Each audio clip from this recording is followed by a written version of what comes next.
Мицкоски нема да оди на средба со Ковачевски за да разговара за уставните измени, туку за тоа што ќе се случува потоа. Повтори дека измените ќе завршат лошо затоа што власта нема да успее да обезбеди двотретинско мнозинство и тогаш мора да се има план. Ние мора да имаме јасен план што понатаму.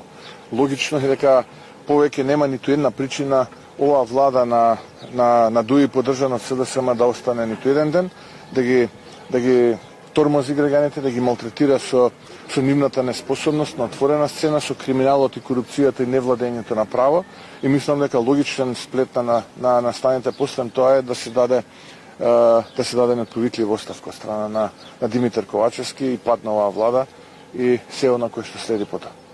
На прашањето дали во таков случај би коалицирал со ДУИ, тој одговори дека е време интегративците да заминат во опозиција. Го повтори ставот дека СДСМ е во брутално заложништво на ДУИ кои ја имаат киднапирано оваа партија, поточно неколку мина од раководството. Нивната целосна сервилност кон ДУИ за него е феномен и нов пример на македонската политичка сцена. Социјалдемократите пак него го обвинуваат дека е во заложништво на левица. Со денови Мицковски не дава одговор дали ќе се приклучи на Европскиот блок или ќе остане во заложништво на левица во антиевропскиот блок.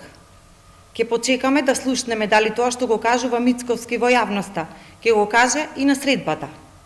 Мицковски стои пред одлуката, дали ќе ја поддржи македонската еднина во Европската унија или ќе го следи патот на неговиот претходник Никола Груевски, кој 11 години го доолговлекуваше процесот и го блокираше патот на Македонија кон Европската унија.